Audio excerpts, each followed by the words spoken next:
여러분 안녕하십니까? 지금부터 안철수 바른미래당 서울시장 후보 관훈클럽 초청 토론회를 시작하도록 하겠습니다. 다 아시는 분이지만 그래도 다시 한번 소개해 드리겠습니다. 오늘 토론회의 주인공인 바른미래당의 서울시장 후보 안철수 후보 여러분께 소개해 드리겠습니다.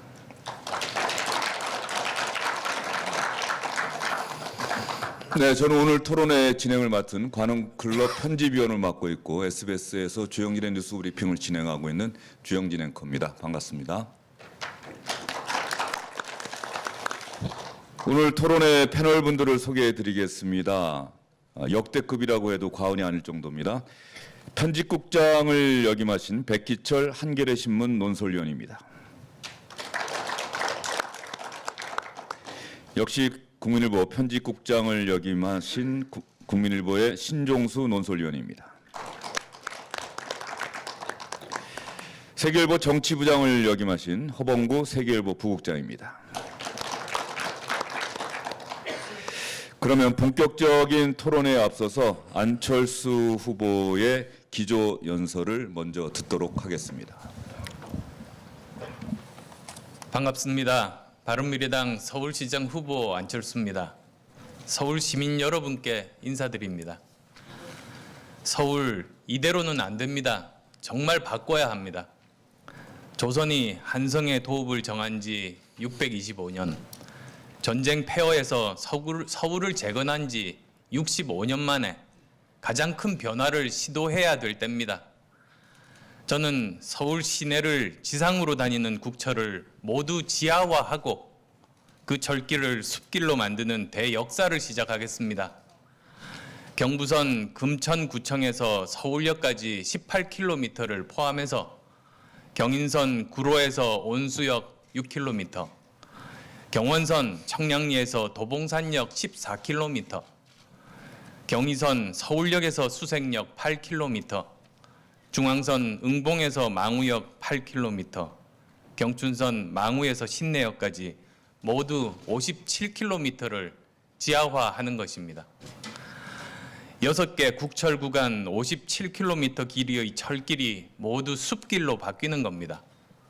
서울 25개 구 중에서 15개 구를 가로지르는 공원이 생기고 주변 유휴 부지들이 다양하게 개발되면서 서울 전역이 상전벽해 천지개벽을 이룰 겁니다. 저는 이 계획을 서울개벽이라고 이름 붙였습니다. 철길이 어두컴컴하고 못 사는 동네라는 말은 이제 과거사가 될 겁니다. 빈곤의 상징 같았던 철길은 축복이 될 겁니다. 말로만 외치던 강남과 강북 균형 발전, 서울의 동쪽과 서쪽의 균형은 지난 7년 아무런 성과가 없었습니다. 서울 개벽 구상은 바로 서울시 전체가 함께 발전하는 확실한 대책입니다. 지하 40m 집안 지질 조사도 이미 이루어져서 터널 안전성도 확인된 상태이고 우리 터널 건설 기술력은 충분합니다. 지하에서 터널 공사가 진행되는 기간 동안 기존 국철이나 전철 1호선의 운행에는 전혀 문제가 없습니다. 터널 공사와 철로 철거, 공원화 사업 등 모두 민자 사업으로 국비와 시비, 투비 없이 해결할 것입니다. 시민 여러분, 서울시는 대한민국의 변화를 이끌어야 합니다. 한 해 예산만 32조 원 규모의 유권자가 840만인 서울시 선거가 변화를 이끌지 못하면 대한민국에 변화는 없습니다. 역대 서울시장 선거가 야당 시장을 뽑아온 것도 그런 이유입니다. 7년 전 저는 시민단체 대표였던 박원순 씨에게 서울시장 출마 기회를 양보했었습니다. 잘 해낼 거라고 믿었기 때문입니다. 하지만 그분은 시장이 된 후에도 시민단체 대표의 모습이었습니다. 5만 명 넘는 서울시 공무원들은 박원순 시장이 데리고 들어온 시민단체 사람들이 청사 6층에 모여 앉아 시정을 좌지우지한다고 6층 외인부대라고 부르고 있습니다. 어려운 일은 피했습니다.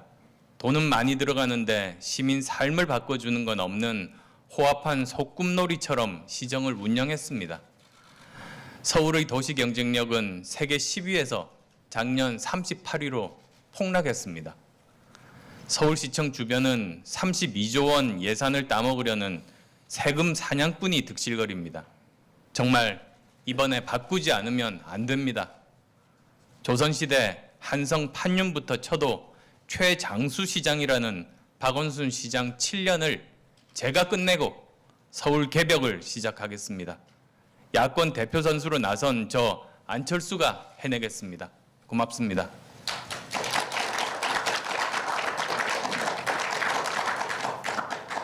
네, 서울 개벽이라는 안철수 후보의 핵심 공약 여러분 같이 들으셨습니다.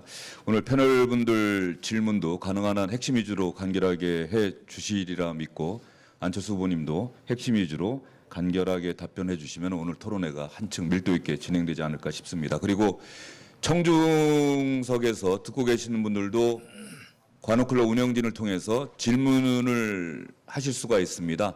관훈클럽 운영진 통해서 플로어에서도 질문지를 작성해서 주시면은 오늘 토론회 도중에 안철수 후보님께 제가 대신해서 질문을 드리도록 하겠습니다. 본격적인 토론에 앞서서 제가 가벼운 질문 하나 드리겠습니다. 이 서울 개벽은 아무래도 좀 시간이 걸리는 것 같고요. 엄청난 재원도 필요할 것 같은데 안 후보님이 서울시장 선거에서 승리하신다면은 가장 먼저 하고 싶은 일이 무엇인지 말씀 좀 해주시죠. 하나가 아닙니다만 저는 사실 교육이 제일 관심사입니다.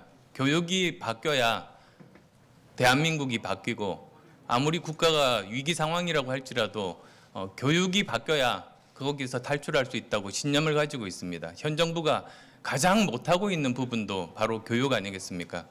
따라서 저는 우선 초등학교 전일제, 그러니까 온종일 초등학교를 도입해서 학부모님들이 아침에 아이 초등학교 데려다 주고 난 다음에 퇴근할 때 저녁에 아이와 함께 집에 와서 저녁 먹을 수 있도록 하는 일, 그리고 또 평생교육, 즉 학교 졸업한 이후에 중년층, 장년층, 노년층 분들 교육을 서울시가 책임지는 일부터 꼭 먼저 하고 싶습니다. 그래야 시민들도 이 복잡하게 변화하는 4차 산업혁명 시대에 잘 헤쳐나갈 수 있기 때문입니다. 네, 본격적인 토론회를 시작하도록 하겠습니다. 안 후보님 방금 말씀 들으니까는 서울 시민들은 앞으로 공부 많이 할 수 있을 것 같습니다. 시장이 되신다면 첫 질문은 허범고 세계일보 부국장이 시작을 해주시도록 하겠습니다. 예, 말씀 잘 들었습니다. 그 차기 시장에게는 방금 말씀하신 교육뿐만 아니라 많은 과제가 산적해 있습니다. 그 미세먼지 줄이기라든지 일자리 늘리기 등 어느 하나 쉬운 일이 없지만 재건축 문제는 정말 난제입니다. 특히 그 규제를 강화하려는 정부의 주택 정책 기조와도 얽혀 있어서 해결이 쉽지 않습니다. 6년 만에 부활한 재건축 초과 이익 환수제에 따라서 얼마 전 한 재건축 아파트 단지에는 그 엄청난 부담금이 통보된 논란이 일고 있었습니다. 재건축 해결을 위한 문 후보님의 어떤 구상, 보관이 있으면 좀 말씀해 주십시오. 그 재건축 문제에 대해서 저는 우선 기본적인 철학이 이렇게 있습니다. 일단 투기는 근절하고, 그리고 그 실거주자들에 대해서는 거래를 활성화하고, 사회적인 취약계층에 대해서는 주거 복지를 강화한다는 큰 방향을 가지고 있습니다. 지금 현재 그 재건축 또 이런 부분들에 대해서는 안전 진단을 강화한다고는 하지만 사실상 재건축을 막으려는 그런 그 제도입니다. 저는 그건 그 큰 방향으로는 잘못됐다고 저는 생각합니다. 오히려 재건축에 있어서도 주민 편의를 더 생각하는 재건축 제도가 더 바람직하다고 봅니다. 그런 부분들에 대해서 정부와 적극적으로 협의해서 개선해 나갈 생각입니다. 또한 초과 이득 환수제에 대해서도 실거주자들이 아주 부담을 많이 느끼고 있습니다. 그 건물 하나밖에 없는데 살고 있는데도 세금을 내야 되니까 오히려 세금 내기 위해서 집을 팔아야 되는 그런 상황까지 내몰릴 수가 있습니다. 따라서 저는 우선 급하게라도 분납이라든지 또는 지분을 포함해서 물납이라든지 또 그 세금 그 기준에 대한 완화라든지 이런 부분들에 대해서 우선적으로 조치를 하고, 또한 나중에 보면 중복 과세 문제도 있습니다. 이런 부분들까지도 그 고려해서 제도를 바꾸는 데 최선을 다하고자 합니다. 예, 그 재건축과 함께 후보님께서 그 박원순 서울시장 시정 비판에서 그 제기했던 문제가 이제 재개발 문제입니다. 이것도 재개발 문제도 난제인데 아흔 후보님께서 기자회견 등에서 이제 준공영제를 대안의 하나로 제시를 했습니다. 그러니까 그 서울시 산하의 신탁 회사를 만들어서 개발이 지체된 뉴타운하고 재개발 지역을 그 개발하자는 내용으로 알고 있는데 솔직히 그 준공영제라는 개념이 애매모호하고 잘 들어오지 않는데 좀 구체적으로 좀 설명 좀 부탁합니다. 아시겠습니다만 특히 뉴타운 문제가 해결이 되지 않고 지지부진 여기까지 왔습니다. 박원순 시장 7년 동안 이 문제 해결되지 않고 고통받고 있는 엄청나게 많은 주민들이 계십니다. 그래서 이 부분에 대해서 저는 준공영제 방식으로 해결됐다고 말씀드렸습니다. 그 방식은 서울 토지 신탁을 만들어서 거기서 주민들로부터 그 토지를 그 위탁을 받습니다.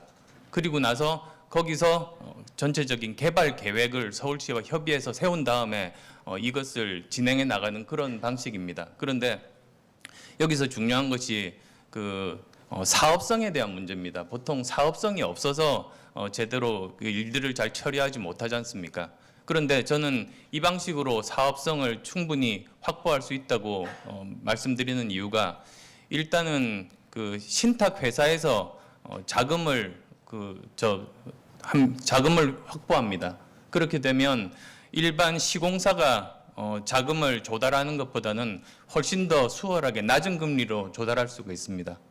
그리고 시공사는 그 시공에만 집중을 할 수가 있다 보니까 훨씬 더 합리적인 시공비를 책정할 수 있고 거기에서 여러 가지 잘못된 부정부패의 위험도 사라집니다. 그리고 또 덧붙여서 이 수익성을 확보하기 위해서는 그 용적률을 상향하고 그리고 또 그 신탁 회사에서의 그 신탁 수수료가 있는데 그걸 낮춰주면 충분히 저는 사업성 확보할 수 있다고 봅니다. 네, 다음 질문은 백기철 한겨레 신문 논설위원께서 해주시겠습니다. 예, 서울 개벽 프로젝트 온종일 초등학교 등 안 후보께서 공약 준비를 많이 하신 것 같습니다. 남은 선거 기간 동안에 이 각종 공약에 대해서 조금 생산성 있는 그 토론 기회가 있었으면 하는 바람이 있습니다. 저는 일자리 문제를 질문드리겠습니다. 안 후보께서 서울이 실업률, 청년 실업률이 최악이라고 말씀하셨고요. 서울시장이 되면 일자리 문제부터 해결하겠다 그렇게 하셨습니다. 서울형 일자리 대책이라고 할 수 있을 것 같은데요. 그 안 후보님의 대책이 어떤 것인지 듣고 싶습니다. 제가 생각하는 일자리 대책이 크게 두 가지입니다.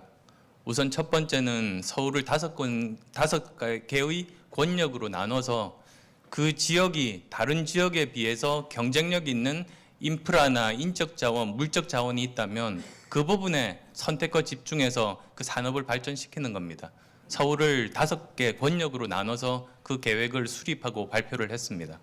그리고 또한 이제 창업 대책입니다. 창업 대책에 대해서는 지금 현재 박원순 시장의 방식은 오늘 아침에도 또 신문에 창동에 무슨 건물 짓는다고 발표가 났습니다만 건물을 지어서 창업하는 사람들에게 빌려주는 정도 그런 대책입니다. 그래서 서울에 40여 곳에 건축을 하고 있는 걸로 저는 알고 있습니다만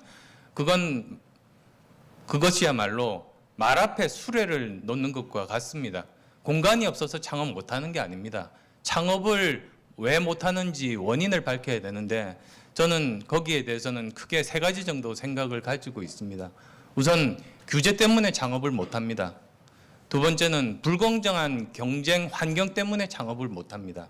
세 번째는 한 번 도전해서 실패하면 다시는 재도전하지 못하게 하는 그런 금융제도 관행들 때문에 창업을 못하게 됩니다. 저는 이 3가지를 풀어줘야 된다고 봅니다. 그래서 제가 제일 주목하는 부분 중에 하나가 그 홍릉 부근입니다. 홍릉 부근을 보시면은 거기에 카이스트 경영대학원, 고려대학교, 경희대학교, 외국어대학교, 키스트, 산림연구원 아주 많은 좋은 대학들과 연구소, 기술 인력들이 다 몰려 있습니다. 그 부분들을 제대로 이번에 서울 개벽 프로젝트를 통해서 동대문구에 굉장히 많은 그 개발할 수 있는 부지들을 확보할 수 있습니다. 그것과 맞물려서 거기를 규제 샌드박스로 만들고자 합니다. 그러면 거기서 아주 자유롭게 고급 인력들이 다양한 실험들을 통해서 정말 창업이 활성화되는 환경을 만들 수 있다고 저는 생각합니다. 예, 궁금한 게요. 그 서울 개벽 프로젝트 또 권역별 5개 권역별 예. 그 개발 이게 홍릉 같은 경우에 이제 연결돼 있는 것 같은데요.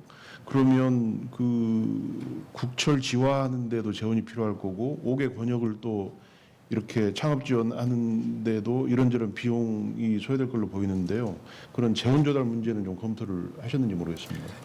일단 어제 발표했습니다만 그 서울 개벽 프로젝트의 재원은 전체가 그 민간에서 조달이 가능합니다.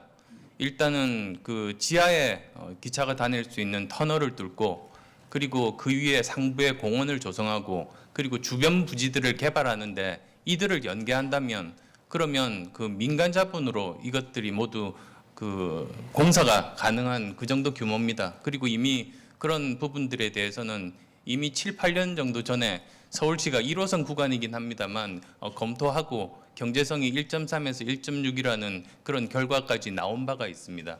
그리고 또한 제가 말씀드리는 그 산업지도, 서울의 미래 산업지도 5개 권역으로 나눠서 산업을 활성화시킨다는 것은 지금 현재 서울시가 그 선후가 바뀌게 투자하고 있는 이 창업 지원에 대한 예산들을 이쪽으로 돌리면 충분히 가능하다고 저는 생각합니다. 네, 공약 부분에 대한 질문이 집중됐는데요. 다음 질문은 신정수 국민일보 논설위원입니다. 예, 저도 그 서울 개벽 프로젝트에 그 관심이 있지만 좀 다들 좀 지루해하시는 것 같아서 정치 문제 좀 여쭤보겠습니다. 그 어제 김문수 후보께서는 뭐 단일화 관련해가지고 좀 부정적으로 좀 선을 그었어요. 안 하겠다, 그냥 가겠다. 또 후보께서도 뭐 그렇게 썩 이렇게 적극적인 편은 아니신 것 같습니다. 그런데 또 이 문재인 정부 독주 막으려면 어떻게든 견제를 좀 해야 되는 거 아니냐 한 또 그런 여론이 있고, 물론 또 한편에서는 뭐 인위적인 그런 단일화는 안 된다, 뭐 그런 얘기도 있습니다. 어떻습니까? 뭐 어제 투표용지 인수 시작했는데 단일화 완전히 접으신 겁니까? 어떻습니까? 저는 우선 이렇게 말씀드리겠습니다. 이번 선거 성격부터 규정하고 그 문제에 대해서 말씀드리겠습니다. 이번 선거의 성격, 특히 서울시장 선거는 박원순 시장의 지난 7년간에 대한 평가, 그리고 앞으로 4년 더 박원순 시장이 3선을 하는 것에 대해서 찬성하느냐 반대하느냐 그 문제입니다. 사실 여러 가지 여론조사들도 보면 박원순 시장에 대한 재지지율이 30% 정도로 나오는 몇 가지 여론조사들을 본 적이 있습니다. 그게 민심일 겁니다. 70% 정도의 시민들이 박원순 시장이 더 이상 4년 더 11년간이나 서울시장을 하는 것을 원하지는 않습니다. 그러면 그 많은 분들의 그 70% 정도의 그 시민들의 그 의사를 표현할 수 있는 그런 후보가 필요한 겁니다. 저는 그 역할을 충분히 할 수 있다고 자임합니다. 그래서 이번 선거에서 그런 누가 박원순 시장을 이길 수 있을 것인가, 이길 수 있는 후보인가를 지금 살펴보고 계신데 저는 제가 선택받을 수 있도록 지금 열심히 노력하고 있습니다. 그리고 결과적으로 그렇게 한 후보에 많은 그 지지가 모이면 다른 후보가 깨끗이 양보하는 방식으로 저는 단일화 가능하다고 생각합니다. 예, 그 좀 전에 그 여론조사를 말씀을 하셨습니다. 후보님께서는 지금 계속 그 선거운동이 본격화되면서 박원순 시장을 이길 유일한 야권 대표주자가 후보님이라고 지금 얘기를 하고, 그런 거를 그 시민들이 알게 되면 우리가 그 보통 그 판세를 판단하는 여론조사 수치, 결과를 보고 이제 알게 되는데 그 격차가 좀 줄어들어야 되는데 계속 이 우리가 보는 언론사라든지 일반 보통 여론조사하는 그 지지율 격차는 줄어들지 않고 있습니다. 그런데도 불구하고 이게 승리를 장담하시는 그런 어떤 근거가 있으시면 좀 말씀해 주십시오. 두 가지 정도 말씀드리겠습니다. 우선 첫 번째가 그 현재 여론조사가 아직은 후보의 경쟁력을 제대로 반영하고 있지 못하다고 생각합니다. 많은 그 국민들이 제가 그 비유를 하자면 학기말 시험인데 채점을 해야 되지만 바깥에 큰 구경거리 남북 정상회담이 있어서 거기에만 관심이 집중된 있는 겁니다. 국민들이 아직 채점하실 생각이 없으신 것 같습니다. 그렇지만 채점은 해야 되는 것이고 결국은 채점할 때 누가 서울을 바꿀 수 있는 사람인가, 그리고 또 누가 박원순 후보를 이길 수 있는 후보인가, 거기에 이제 판단 기준을 가지고 바라보면 이 여론조사가 그때부터 반영이 될 거라고 저는 생각합니다. 이미 경험도 있습니다. 2년 전 총선 때 그 당시에 22일 정도 선거를 앞두고 그 국민의당 지지율이 8% 정도였습니다. 그렇지만 그렇게 20일 정도 지난 후에는 27%, 서울은 거의 30% 정도에 육박하는 지지율을 보였습니다. 그래서 그렇게 이제부터 시작이라는 말씀 드리고 싶고요. 또 하나는 지금 이 여론조사 관련해서는 응답률이 들쭉날쭉입니다. 어떤 여론조사는 1%에 해당되는, 응답률이 1%에 해당되는 여론조사들도 두세 개 정도 제가 본 것 같고, 또 어떤 조사는 15% 전후로 응답률이 나오는 조사도 있습니다. 그런데 이들을 다 다른 조사인데 전부 다 그냥 똑같은 비중으로 놓고 보다 보면 들쭉날쭉하는 것 같습니다. 그렇지만 응답률이 최소한 10% 이상 되는 그 여론조사만 보면 어느 정도 추세를 확인할 수가 있습니다. 그래서 그 추세를 보면 이제 점점 저와 김문수 후보의 격차가 벌어지고 있고 박원순 시장의 그 지지율이 조금씩 낮아지고 있다는 그런 추세 정도는 확인할 수 있다고 생각합니다. 예, 제가 추가로 질문드리겠습니다. 조금 전에 선거운동 과정에서 지지세가 모이면 한 후보가 양보하는 방식의 단일화가 가능할 거다 그렇게 말씀하셨는데요. 그러니까 투표 전에 단일화가 가능하다고 보시는 건가요? 그건 제가 알 수 없습니다. 그렇지만 그 시민들이 가능성 있는 후보에게 그 지지를 모아 주실 겁니다. 결국은 그렇게 되면 그 후보가 대의를 위해서 양보하든 또는 끝까지 가든 상관없이 마지막에 시민들께서는 투표로 박원순 시장을 이길 수 있는 후보를 지지해 주실 거라고 저는 생각합니다. 예, 그러니까 유권자가 투표에서 사실상 단일화를 해줄 것 그렇게 말씀하시는 것하고 투표 전에 그 지지세가 확연히 차이가 나서 한 후보가 양보하는 방식으로 단일화가 되는 건 많이 다른 것 같거든요. 그래서 그 김문수 후보께서 양보하는 방식의 단일화 그런 가능성을 지금 가능하다고 보고 계신 건지요? 뭐 제가 김 후보가 아니어서 제가 마음은 모르겠습니다만 얼마든지 어떤 방식이든 그 유권자들이 자기 의사를 표현할 수 있는 한 후보에게 지지를 모아주는 방식 가능하다고 봅니다. 근데 어제 이 김문수 후보가 이 자리에 지금 나오셨잖아요. 그래서 관훈 토론에서는 안철수 후보와 단일화는 생각하지 않기로 했다. 그렇게 언명을 하셨거든요. 예. 뭐 이런 상황에서는 결국은 양보하기는 어려운 것 같고 이 두 분이 끝까지 가게 되면 결국은 야권 분열인데 그러면 그 2위 싸움이 되는 거 아니냐는 우려가 있습니다. 어떻게 전망하십니까? 이번 선거 규정, 성격 규정을 그래서 제가 처음에 말씀드린 겁니다. 이번 선거는 박원순 시장이 다시 당선되느냐 안 되느냐, 거기에 찬성하느냐 반대하느냐 선명하게 그렇게 나뉩니다. 네, 홍범구 부국장 아까 질문 또 예. 추가할 게 있으면. 여론조사 아까 말씀하셨는데 연장선상에서 여쭤보겠습니다. 그 여론조사 지금 그 응답률이 좀 형편없는 그 결과에 대해서 좀 문제를 제기를 하셨는데요. 그 자유한국당 홍준표 대표 보게 되면 그 지금의 여론조사가 민심을 제대로 반영하지 못하고 있다 해서 여론조사 조작까지 주장하셨습니다. 그 후보님도 좀 비슷한 인식을 드러내고 바 있는데 이 여론조사의 문제가 당시 응답률만 낮은 게 아니라 무슨 거기 어떤 왜곡된 이런 것이 있는지 좀 말씀해 주십시오. 저는 여론조사 전반적으로 그렇게 불신을 가지고 있지 않습니다. 대부분의 여론조사들이 성실하게 주어진 여건 하에서 최선을 다해서 공정하게 치러지고 있다고 저는 믿습니다. 그런데 아주 극소수 일부의 여론조사들 중에서 문제가 있는 여론조사들이 있습니다. 실제로 존재합니다. 그리고 저희 당에서 바른미래당에서도 대변인을 통해서 아주 자세하게 논평을 낸 적도 있습니다. 예를 들자면 보통 ARS 같으면 그 기계식으로 사람들의 응답을 받아내는 것이라 아주 길면은 사람들이 도중에 끊게 됩니다.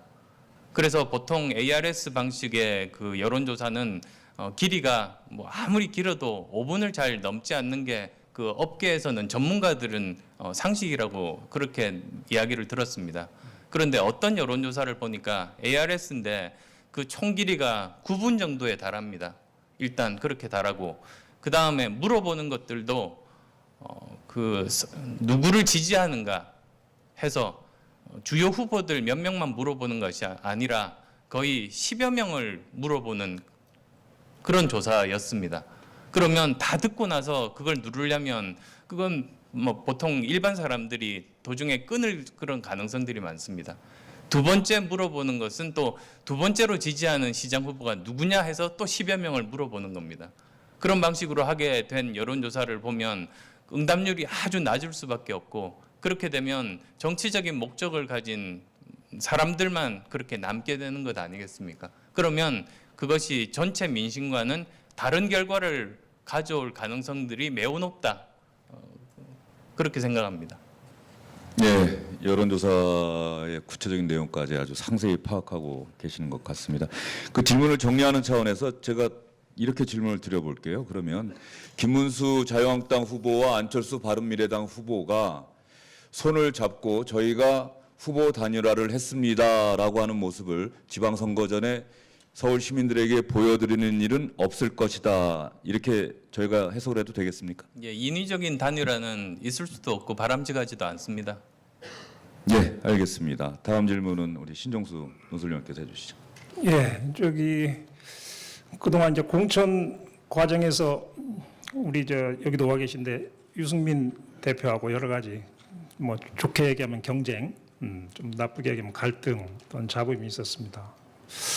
근데 안 후보께서 하신 말씀 중에 보면은 그 경선에서 1등한 후보를 공천하는 그 원칙보다 이길 후보를 공천하는 게 더 큰 원칙이다 이렇게 얘기를 하셨는데 좀 약간 자의적이고 주관적인 그런 또 기준 아닌지 그게 있고요. 또 다른 하나는 그 안 후보께서 이렇게 적극적으로 또 전략 공천 하시려고 했던 여기 우리 손학규 위원장님 안 한다고 했다가 또 나간다고 했다가 결국 안 한다고 했습니다. 이렇게 보는 사람 입장에서는 모양새가 안 좋았거든요. 근데 어떻게 좀 이렇게 지원했던 뒤에서 지원했던 사람으로서 그런 모양새가 어떠셨는지 좀 말씀해 주시기 바랍니다. 예, 두 가지 질문하셨습니다만 저도 당대표로 여러 번 전국 선거 공천을 해봤습니다. 지난 총선 그리고 지난 지방선거인데 결국은 정당은 선거에서 이겨야 되는 것 아닙니까? 그리고 가장 중요한 원칙은 정당이 보유하고 있는 최선의 최강의 인재를 공천하는 게 그게 정당에서의 모습입니다. 그게 기본적인 원칙입니다. 이 사람이 내 사람이다 또는 다른 사람이다 이게 중요한 것이 아니라 당 전체가 선거에 이기기 위해서 가장 경쟁력 있는 후보를 공천하는 것이 가장 중요한 원칙이다. 그런 원칙적인 말씀을 드린 겁니다. 그리고 두 번째로는 그 손학규 전 대표께서 저는 정말 죄송하고 그리고 감사한 마음입니다. 처음에 그 나서시겠다고 결심하신 그것 자체가 그 본인을 희생하고 선당 후사하시겠다는 그 진실된 마음이셨습니다. 그리고 또 그 다음에 여러 가지 상황이 잘못하면 당에서 갈등이 너무 심하게 그런 된 상황에서 그 양보하신 것도 저는 굉장히 선당후사의 마음이라고 저는 생각합니다. 그래서도 그 두 경우 모두 다 저는 그 죄송하고 감사할 따름입니다. 예. 그 국민의당하고 바른 정당이 이제 합쳐져 가지고 지금 바른 미래당이 됐을 때 이제 대부분 기대를 한 게 좀 있었습니다. 뭐 좀 시너지 효과를 낼 거다. 중도 정당으로서. 뭐 일부 아주 극찬하는 사람들은 뭐 드림팀이 될 수도 있다. 뭐 그렇게 얘기하는 사람도 있었는데 지금 보면은 지금 뭐 일부에서 적폐 대상으로 꼽히는 저 한국당, 예? 물론 일부 의견이긴 합니다만은 한국당보다도 존재감이 없고 그래서 어떻게 좀 이 양대 정당 구도에서 이 중도 정당이 좀 설 자리가 없는 것 아닌가 하는 그런 생각도 들거든요. 어떻습니까? 지금 합당한 이후 지금까지 얼마 안 지났지만 좀 평가를 해주신다면. 예, 서울은 저희가 훨씬 더 존재감이 큽니다. 그리고 또 양강 구도가 이제 본격적으로 이제 진행이 될 거라고 저도 믿습니다.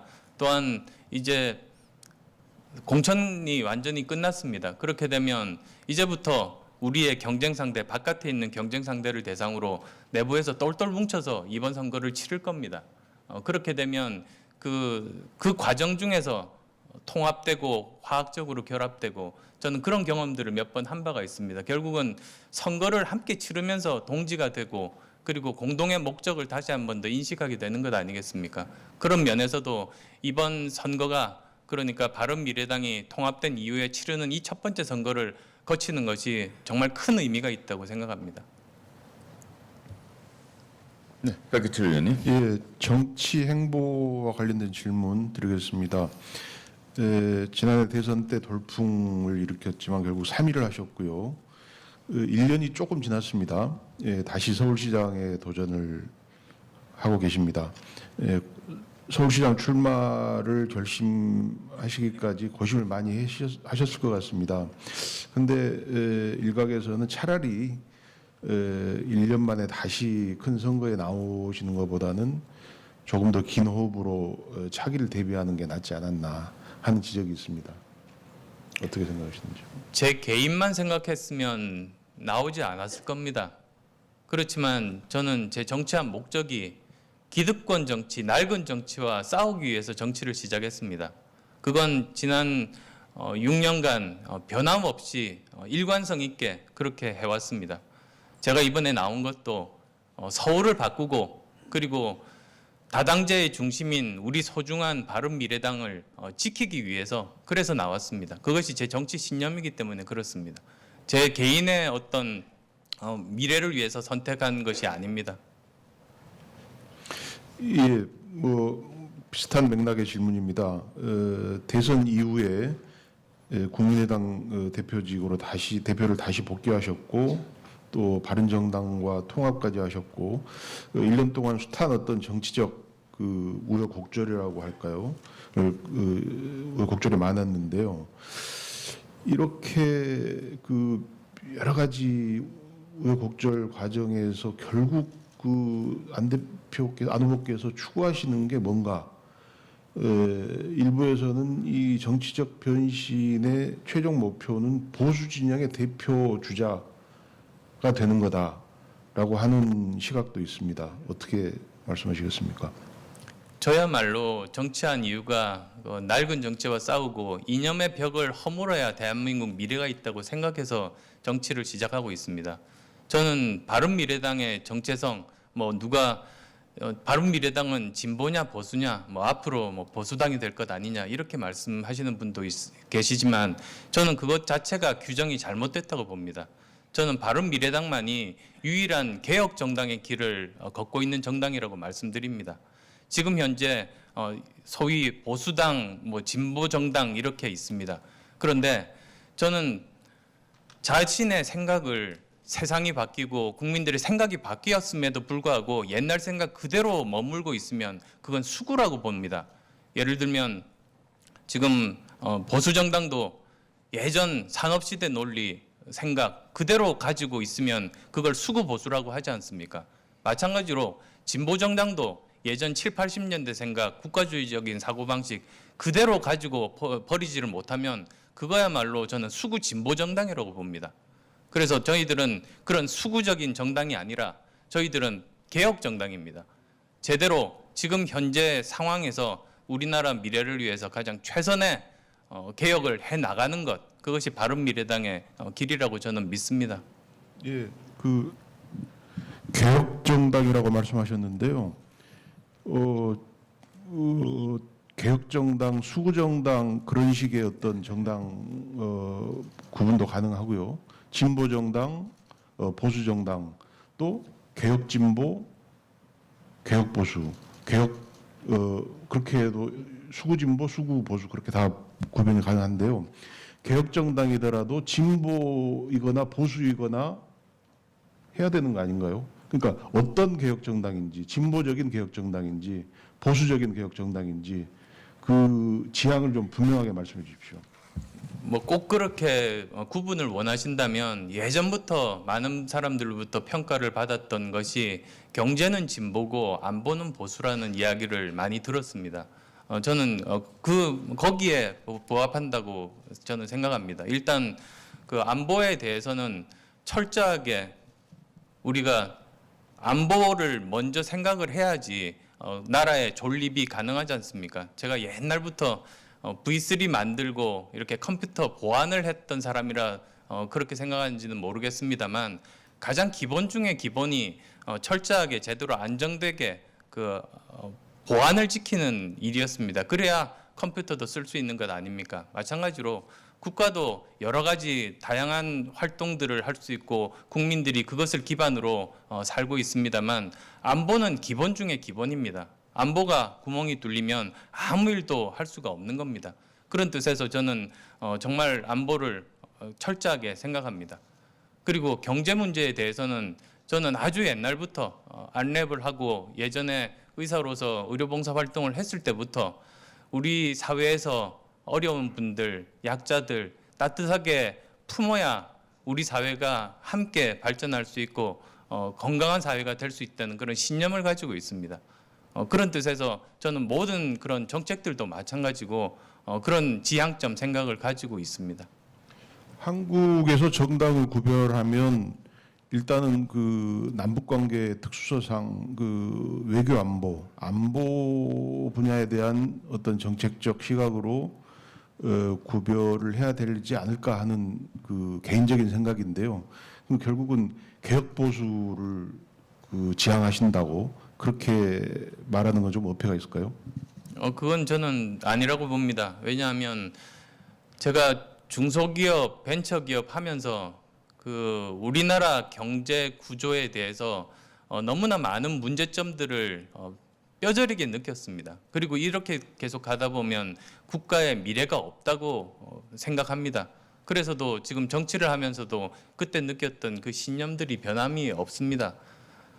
제대로 공정하게 경쟁이 되고 실력이 있으면 거기서 이길 수 있어야 되는데 그렇지만 우리나라 경제 구조가 그렇지가 않습니다. 오히려 실력이 아무리 있어도 빽 있고 돈 있는 그런 사람들에게 지는 구조입니다. 그건 뭐 경제 분야뿐만 아니라 사회 분야도 지금 그렇지 않습니까? 그런 분야들을 제대로 바꿔야 된다. 실력 있는 사람이 성공할 수 있는 사회가 돼야 그게 정의로운 사회다. 공정한 사회다. 저는 그렇게 생각합니다.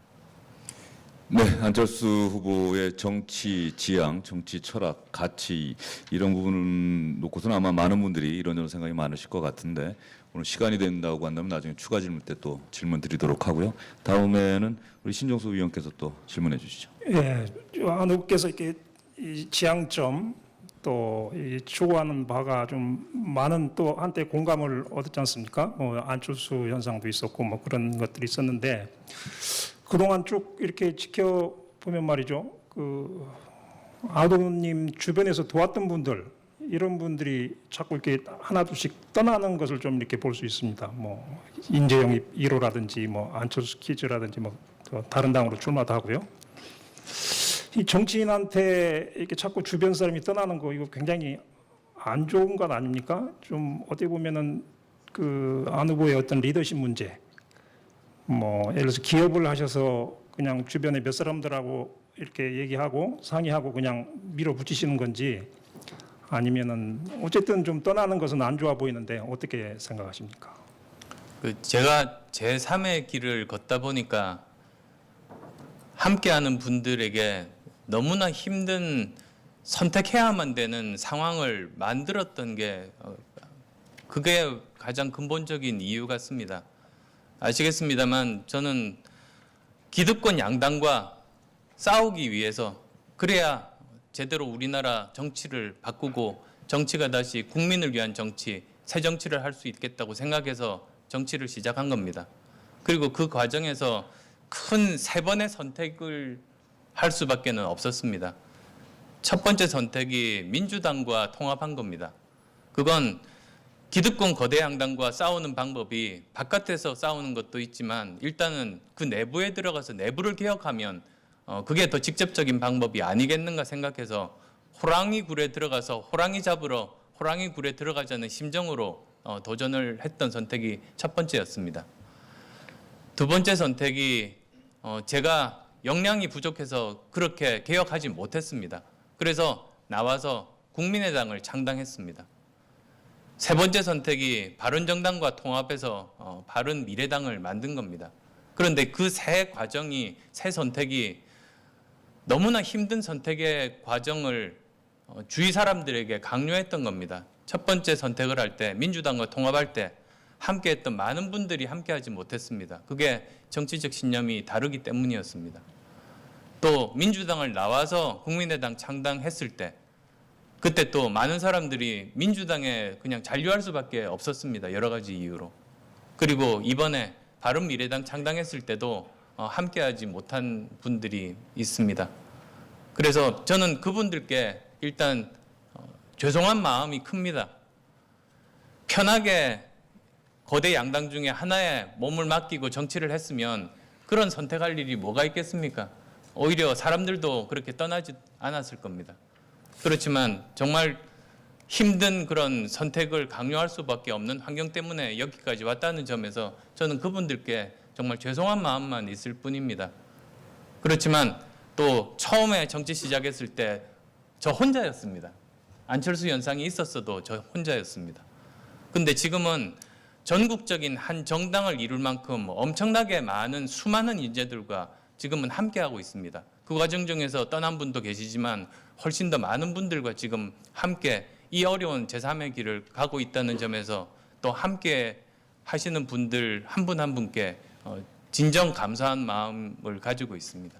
예, 제가 잘 들었습니다. 근데 제가 여쭙고 싶은 것은요. 물론 이제 여러 가지 우여곡절이 있고 뭐 여러 가지 뭐 합당 과정 또 다시 또 나오는 과정 그런 정계 개편 과정에서 뭐 같이 할 수 없는 사람들도 있을 겁니다. 근데 적어도 이제 그 대권에 도전하셨고 또 앞으로 그럴 또 가능성이 높으신 분인데 예를 들어서 YS 같은 경우는 그렇게 3당 합당했고 또 DJ는 뭐 정계현 됐다 복귀하고 다시 또 뭐 국민당 창당하고 그런 과정에서도 계속 같이 하는 동지 그룹들이 있었지 않습니까? 상도동계든 뭐 동교동계든 물론 그걸 개파로 정치로 볼 수도 있지만 어쨌든 아주 끈끈하게 강고한 그런 그 결속력을 가진 그런 그 동지들이 있단 말이에요. 근데 안 후보께서는 과연 그런 동지들이 지금 있으신지 그걸 좀 여쭙고 싶습니다. 짧은 기간이었습니다만 지금 이제 정치 시작한 게 아직 6년이 안 됩니다. 그렇지만 그 정도 기간 함께 거치면서 아주 단단한 그 동지들이 굉장히 많이 생겼습니다. 여기 이 자리에도 많이 나와 계십니다. 네, 알겠습니다. 이 질문에 대한 답변에 대해서도 나중에 추가 질문 기회가 있으면 드리도록 하겠습니다. 허범구 의원. 예, 제3의 길을 좀 더 말씀을 했습니다. 근데 지금 문재인 정부 출범한 지 1년 동안에 이 야권이 너무 무력하다, 분열돼 있고 그래서 견제를 전혀 좀 못하고 있다라는 차원에서 야권이 좀 합쳐가지고 힘을 모아서 견제를 해야 된다는 그런 논리와 함께 안 후보님이 결국은 자유한국당과 힘을 합쳐가지고 차기 대선을 준비할 것이다. 그럴 경우에는 보수층 내에서도 안 후보님을 지지하는 분들이 좀 상당하다는 얘기를 들었는데 이런 맥락에서 자유한국당과의 통합 이거 계속 지금 시나리오가 나오고 있습니다. 근데 어제 방송기자 클럽에서 또 말씀하셨듯이 저는 절대로 이 길을 일탈하는 일은 없을 것이라고 못을 박았습니다. 다시 한번 확인하는 차원에서 자유한국당과의 그다음에 제3의 길을 계속 고수하실 건지 여쭙고 싶습니다. 정치 시작한 목적이 기득권 양당과 낡은 정치와 싸우는 것 아니겠습니까? 그런 의미에서 저는 자유한국당뿐만 아니라 민주당도 마찬가지입니다. 저희들은 저희들 길을 꿋꿋이 가겠습니다. 네, 질문보다 답변이 짧으니까 좀 당황스럽습니다. 예. 길게 설명이 필요 없는 사안입니다. 예. 허범구 의원 추가 질문 없습니까? 예, 알겠습니다. 저희는 저희의 길을 꿋꿋이 가겠다라고 간략하게 말씀하셨습니다. 선거 끝나고 나서 또 어떤 일이 생길지는 모르겠습니다. 선거 후에 안철수 후보님의 이 말씀이 그대로 이행이 될지 어떨지는 한번 지켜봐야 될 것 같고요. 제가 이제 토론이 시작된 지 한 중반쯤 됐습니다. 역시 쉬어가는 질문인데 기조연설 때도 보니까 박원순 후보죠. 박원순 시장에 대해서 상당히 비판적인 의견을 내주셨습니다. 일을 잘할 거라고 생각했는데 잘 못했다. 시민단체 대표처럼 여전히 시정을 운영하고 있다. 이렇게 이야기를 하셨는데 우리 정치권에서 참 보기 드문 현상이 상대방을 칭찬해 주는 것 아니겠습니까? 박원순 시장이 서울시장으로서 했던 시정 가운데 그래도 잘한 부분이 있다면 그리고 이걸 먼저 말씀해 주신 다음에요. 잘못한 거 가장 내 마음에 안 드는 부분 이건 정말 서울시와 서울 시민을 위해서 이거는 내가 바로잡아야겠다고 한 부분은 좀 구체적으로 잘한 거 먼저 그다음에 혹시 잘못했다고 생각되는 부분을 한번 말씀해 주시죠. 잘한 부분 중에 대표적인 것이 학교 화장실 개선 사업입니다. 정말로 시급했고 그런데 반응도 굉장히 좋습니다. 저는 제가 시장이 되면 그 부분 훨씬 더 빠른 속도로 해나가려고 합니다. 잘못된 부분의 대표적인 것이 소위 6층 외인 부대입니다. 지금 서울시청에 6층에 시장실이 있습니다.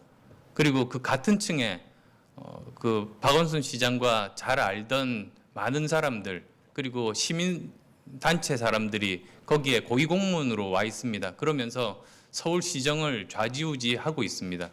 근데 그러다 보니 공무원들도 전문성 있는 공무원들이 전문성이 없는 그 사람들에게 휘둘려서 일들을 하지 못합니다. 그래서 자살자도 지난 7년 동안 8분이나 불행하게도 생겼습니다. 그리고 결국 청렴도도 전임 시장 때 1등이었던 청렴도가 지금 16등 거의 꼴찌 수준입니다.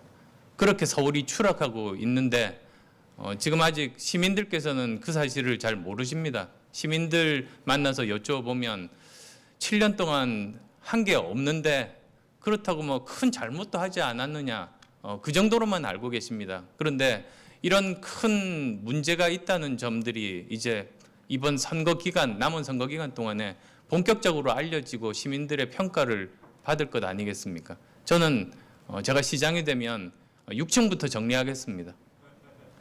예, 서울시청 구조를 잘 모르시는 서울 시민들은 이번에 6층에 시장실이 있고 그 옆에 박원순 시장을 돕는 분들이 있다. 이런 사실을 안철수 후보님 통해서 좀 알게 됐을 것 같습니다. 이제 새롭게 토론회를 시작을 하는 그런 순서가 될 것 같습니다. 우리 백희철 위원께서 후반부에 첫 질문을 해주시죠. 예, 그 첫 질문 드리기 전에요. 방금 말씀하신 박원순 후보 7년 평가를 하셨는데요. 7년 전에 아름다운 양보 그렇게 이제 하셔서 그 박원순 시장이 됐습니다.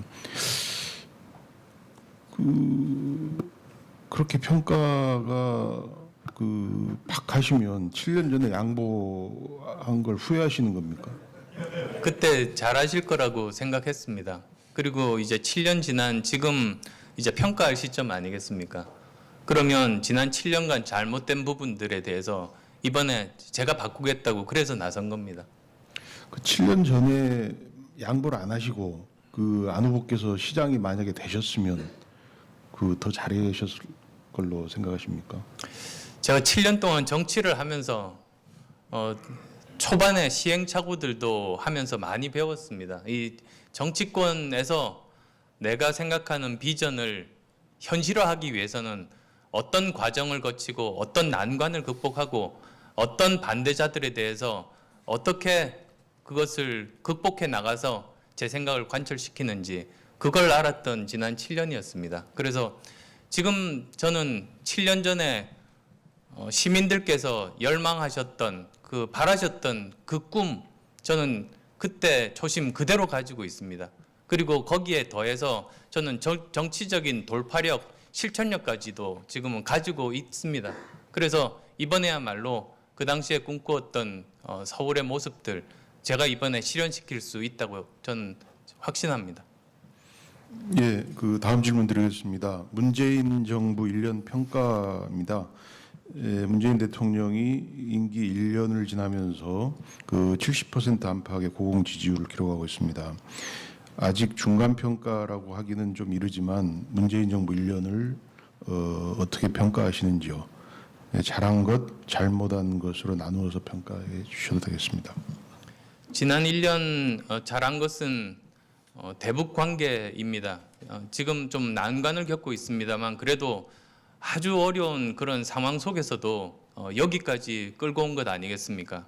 그래서 지금부터 시작이라는 생각으로 긴장을 늦추지 말고 철저하게 모든 시나리오 하에서 대책을 세워서 꼭 북한 비핵화라는 결과를 얻기까지 저는 좀 더 최선을 다해 주시면 좋겠다는 부탁 말씀 드리고 싶습니다. 잘 못한 것의 대표적인 것이 경제 문제입니다. 사실 지금 지표만 봐도 아주 암담합니다. 올해 예상 성장률이 3% 정도인데 그것 자체가 세계 평균 거의 4%에 비하면 낮은 수준입니다.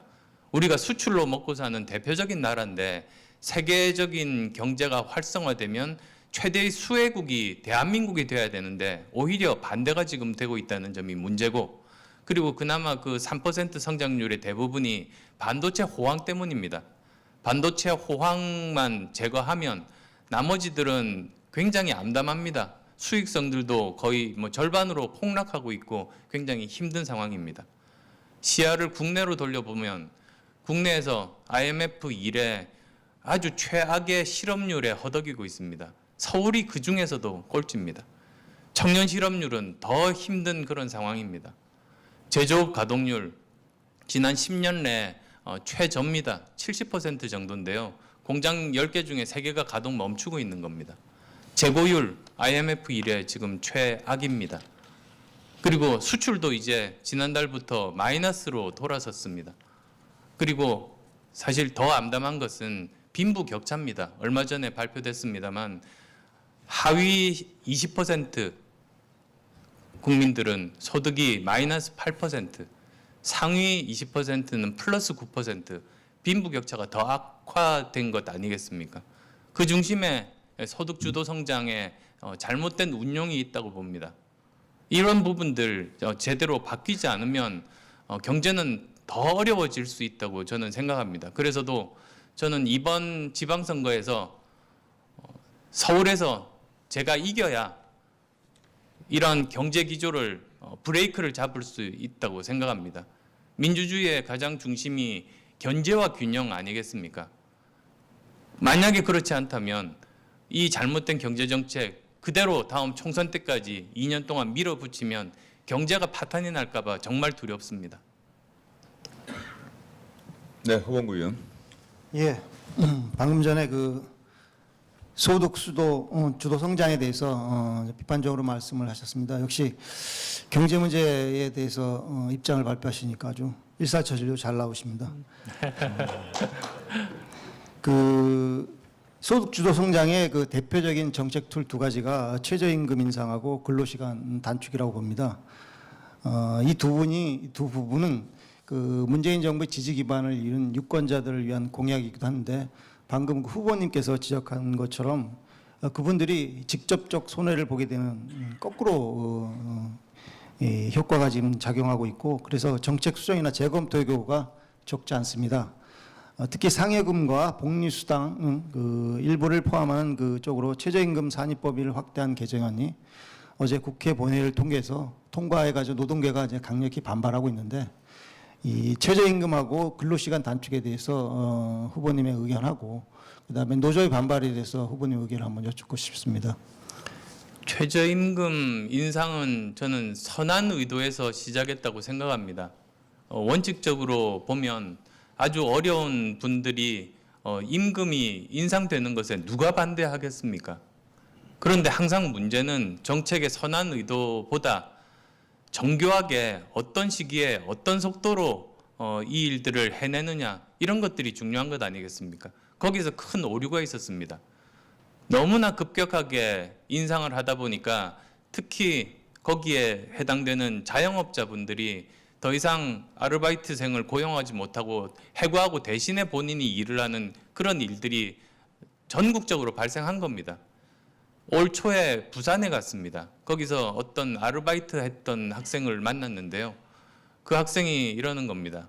처음에 최저임금이 16% 이상 인상되니까 너무나 기분이 좋았답니다. 그런데 작년 12월 31일부로 해고됐답니다. 그래서 직장이 없답니다. 그게 전국적으로 발생하는 일인데도 정부는 계속 외면하고 무시하고 뭐 그런다고 해서 그 일이 안 일어나겠습니까? 뭐 타조가 그 모래 언덕에 그냥 머리 박고 있다고 해서 바깥이 변하지 않는 게 아니지 않습니까? 그래서 그런 부분들에 대해서 저는 일찍부터 계속 비판적으로 이야기를 했습니다. 받아들여질 수 있는 정도의 속도로 이것은 이루어져야 한다고 제가 계속 말씀드렸던 이유가 그겁니다. 그런데 이번에 그 일종의 공약을 3년 내 10,000원 공약을 지키기 위해서 최저임금 산입 범위를 이제 바꾼 겁니다. 왜 저든 그렇게 고집을 피우는지 모르겠습니다. 지금 법이 통과됐으니까 이제 거기에 따라서 계산해야 됩니다만 처음부터 저 공론화를 거쳐서 특히 자영업자들이 생존할 수 있을 정도로 적응할 수 있을 정도로 점진적으로 올렸던 게 더 그 정도가 아니었나 저는 그런 생각 가지고 있습니다. 그렇다면 좀 있으면 저 내년도 최저임금도 결정을 해야 되는데 그 속도를 조절할 필요가 있다고 말씀을 하셨는데 그러면 어느 정도 최저임금 인상을 해야 된다고 보시는지요? 지금은 계산이 굉장히 복잡하게 돼 버렸습니다. 그래서 과연 어느 정도 인상하는 것이 예전에 그렇게 산입 범위에 대한 고려 없이 인상했을 때와 같은지를 이제 맞춰봐야 되는 것 아니겠습니까? 어느 정도 그래서 저는 지금도 예전 기준으로 따져서 그 이렇게 급격하게 뭐 10몇 %씩 올리는 것 절대로 바람직하지 않다고 생각하고 지금도 고통받는 분들이 많이 계시니까 자영업자들이 적응할 수 있는 정도 수준이 어느 정도인지를 국회에서 이제는 공론화를 해야 되는 그런 상황 아닌가 생각합니다. 네, 다음 질문 또. 예, 저기 한반도 상황 관련해서 좀 여쭤보겠습니다. 그 지금 오늘도 이제 북미 간의 실무 협상 그걸 하고 있는데 핵심은 비핵화입니다. 비핵화. 그런데 뭐 공짜로 할 수는 없고 뭔가 이렇게 주긴 줘야 될 텐데 그 상응하는 대가를 안 후보께서는 뭐 수십조 원을 달라고 할 거다 북한이 비핵화 대가로 그렇게도 말씀하신 적이 있고 그래서 그 북한에 대한 보상 이걸 어떤 식으로 해야 된다고 생각하시는지 특히 그 비핵화를 먼저 하면 나중에 보상을 해야 되는지 아니면 그게 동시에 상호적으로 해야 되는지 이렇게 좀 나눠서 좀 말씀 좀 해주십시오. 그 순서로 보자면 북핵의 정말 CVID 완전하고 그리고 검증 가능하고 되돌릴 수 없는 비핵화가 가장 중요합니다. 그게 합의가 돼야 그 다음 고려가 있는 거지. 그게 합의가 안 되면 다른 뭐 합의가 무슨 소용이겠습니까? 다른 합의를 해서도 안 되는 것 아니겠습니까? 또한 또 우리가 꼭 염두에 둬야 될 것이 한미 동맹이 훼손돼서는 절대로 안 됩니다. 주한미군 철수라든지 이런 이야기가 나와서는 안 되는 겁니다. 그리고 또 그래서 그 두 가지가 합의가 저는 가장 중요하다고 봅니다. 그런데 그 다음에 이제 나올 수 있는 여러 가지 상황에 대해서는 정부에서 철저하게 준비하고 점검해야 된다. 그런 차원에서 비용 문제를 말씀을 예전에 한번 드린 거였습니다.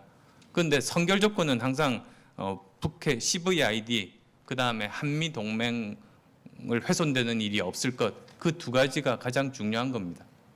그러니까 CVID가 완결이 되면 그 후에 보상을 해줘야 된다는 그런 말씀이십니까? 아니면은 CVI도 기간이 있을 텐데 그 중간 과정에서 그 북한의 그 비핵화 그 과정을 보면서 보상을 해줄 수 있다고 생각하십니까? 그건 큰 방향은 북미 대화에서 이제 합의가 될 텐데요. 저는 그 전에 우리나라 정부에서 미리 치밀하게 대비를 해야 되고 그 대책을 세워야 된다는 말씀을 드립니다. 1994년이었습니까? 제네바 협정 때도 보면 그때 여러 가지 경수로 지원 문제가 있었습니다만 그 당시 비용들도 만만치 않았습니다. 2조 원 정도 금액으로 따지면 그 정도가 되는 걸로 알고 있습니다. 70%를 대한민국이 내고 30%를 일본에서 내는 걸로 그 당시는 그렇게 합의가 됐었는데 그 당시는 북한은 핵 개발 중단이었습니다. 그런데 지금은 이미 핵을 보유하고 있고 굉장히 숫자도 많습니다. 그러면 지금은 어느 정도 우리가 미리 준비를 해야 될 것인지 그걸 정부에서 한쪽 편에서는 그러니까 정부의 한쪽에서는 이번 북미 회담이 제대로 성사되도록 치열하게 노력하고 중재 활동을 해야 됩니다만 또 한편에서는 그것이 이루어졌을 때를 대비해서 제가 말씀드린 그런 비용 문제까지도 치열하게 준비를 해야지 된다는 그런 말씀입니다. 여전히 그러면 조금 더 리비아식 그 해법이라는 얘기 많이 나왔지 않습니까? 그 방법에 조금 더 가까우십니까? 후께서는? 리비아식 해결 방식이 될 수 있다면야 우리로 봐서는 대한민국 입장에서 보면 그게 제일 좋은 방법 아니겠습니까? 그런데 그것도 이제 그 북미 대화에서 이제 합의가 될 텐데요. 예, 알겠습니다. 예, 북핵 해법에 대해서 또 얘기를 해주셨습니다. 다음 질문은 허범구 의원이 아마 관련된 질문 될 것 같습니다. 예, 아까 문재인 정부 1년을 평가할 때 안보에 관련해서 점수를 좋게 주셔가지고 제가 지금 여쭙는 질문에 대한 답변이 어느 정도 예상이 되는데요.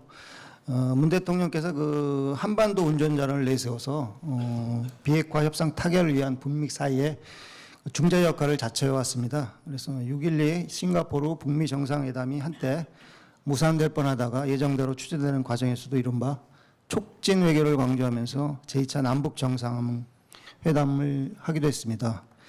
그래서 문 대통령에게 운전자, 중재자 역할에 대한 평가를 부탁드리고요. 또 하나는 2차 남북 정상회담이 이렇게 번개불에 콩고 먹듯이 끝났는데 그 사이에 국군 통수권을 과연 이양을 했느냐, 그거하고 왜 하기 전에 국민 앞에 공지를 안 하고 몰래 했느냐라는 데 대한 비판이 좀 있습니다.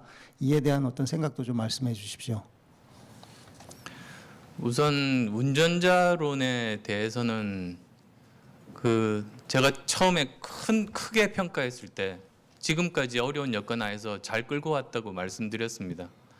그런데 이번 트럼프 대통령과 한미 정상회담 가장 최근에 있었던 그 부분에 대해서는 철저한 점검이 필요합니다. 이 미국에서 북미 회담을 직후에 취소를 했지 않습니까? 근데 그 과정에서 보면 청와대에서 몰랐던 것 같습니다. 반응들이 그렇습니다. 그러면 그것 자체가 우리와 미국 간의 신뢰관계가 지금 훼손된 것은 아닌지, 그리고 공조가 제대로 돼 있는지, 왜 그런 문제를 조금이라도 일찍 주미 대사가 몰랐는지, 우리 외교부 장관이 몰랐는지, 그런 부분은 점검이 필요합니다. 그걸 하라고 지금 모든 외교관들, 주미 대사들이 있는 것 아니겠습니까? 지금 그걸 철저하게 다시 점검하고 좀 잘못된 부분들을 바로잡지 않으면 이 북핵 폐기가 이번에 북미 회담으로만 끝나는 게 아니지 않습니까? 몇 년에 걸친 길고 긴 과정이 우리 앞에 놓여 있습니다. 그래서 이번을 교훈으로 삼아서 저는 철저하게 점검해야 되는 시기다. 정말 운전자론 또는 중재자로서의 역할을 하기 위해서도 그건 필수적인 것이다. 그대로 넘어가면 안 된다라는 말씀 드리고 싶고요. 그리고 이제 2차 남북 정상회담 관련해서 그 여러 가지 그 이야기들이 나오지 않습니까? 그런 부분들에 대해서는 그 제대로 프로토콜대로 했는지 점검하는 건 너무나도 당연합니다. 근데 여기서 그 뭐 과연 CVID에 대해서 그 확답을 받았는지, 아니면 왜 갑자기 북한에서 한미 군사훈련을 핑계로 해서 고위급 회담을 취소를 했는지, 그리고 같은 이유로 취소를 했는데 왜 다시 재개하는지, 거기에 대해서 저는 분명히 남북 정상 간의 대화가 있었을 거라고 생각합니다. 그리고 있어야만 되는 것이고, 지금 국민 앞에 밝힐 수가 없다면 그런 부분들에 대해서 제대로 점검하는 것이 이번 회담의 핵심이었지 않았을까, 그러기를 기대합니다. 추가로 하나 더 여쭙고 싶은 거는요. 지금 답변하시는 과정에서 느끼는 거는 그 남북의 어떤 민족 공조가 한미 간의 어떤 한미 동맹보다도 좀 더 문재인 대통령께서 좀 우위에 두고 행동하시는 거 아닌가라는 뉘앙스를 받았는데, 혹시 그렇게 보고 계시는지? 중재자라는 것은 어느 뭐 그 이성적으로, 그러니까 감정적으로는 어떨지 모르겠습니다만 이성적으로 제대로 중재를 하려면 양쪽의 신뢰를 얻는 가운데 중재가 가능한 것 아니겠습니까? 조금 한쪽에 치우쳐서 신뢰를 얻으면 다른 쪽에서 오히려 그 중재를 거부할 수 있습니다. 그래서 그 균형을 저는 잘 잡아야 제대로 된 균형, 그런 그 중재자로서의 역할을 할 수 있는 것이다라는 말씀드립니다. 예, 제가 간단하게 질문 드리겠습니다. 이게 지금 서울시장 후보 토론인데 외교안보를 많이 얘기하다 보니까 대선 후보 토론 같은 느낌인데요. 서울시장이 만약에 되시면 남북 관계가 지금보다 상당히 많이 개선된다거나 달라졌을 경우에 그에 따른 어떤 보관들을 갖고 계신지 그 여쭙고 싶습니다. 앞으로 많은 과정들이 우리 앞에 놓여 있을 겁니다. 그런데 만약에 그 남북 관계가 개선되고 교류가 활성화된다면, 그러면 뭐 서울시에서 가장 또 적극적으로 나서야 되는 그런 상황들 아니겠습니까?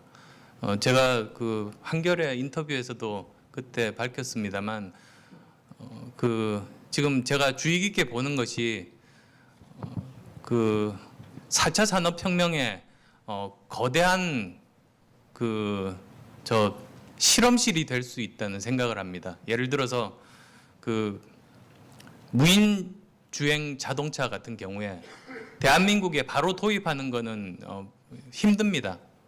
이미 차를 가지고 있는 사람들이 갑자기 무인 주행 자동차로 바꿀 수도 없고, 그리고 여러 대중교통 수단의 운전기사분들도 여전히 계시고, 그리고 이렇게 법규를 바꾼다든지 그런 것도 쉬운 일이 아닙니다.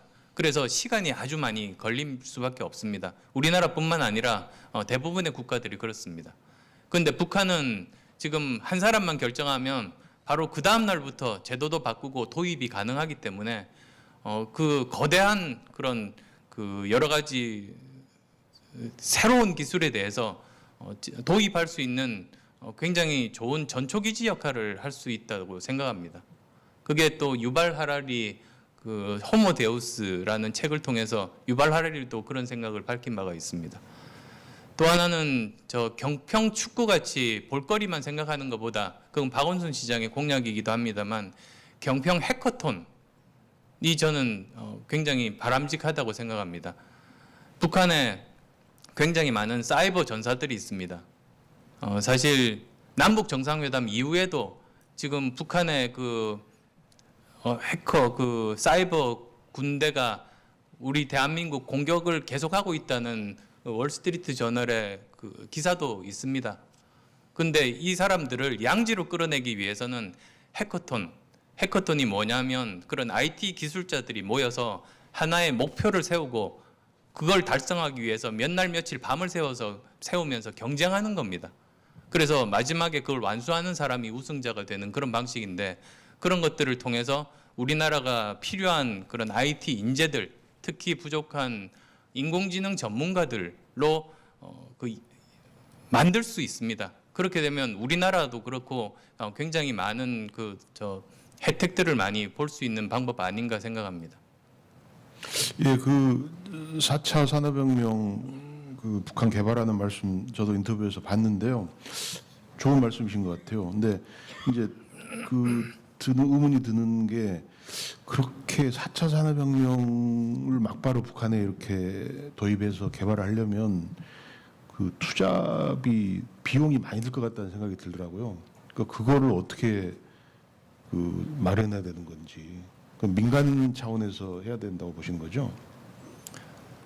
아마 거기는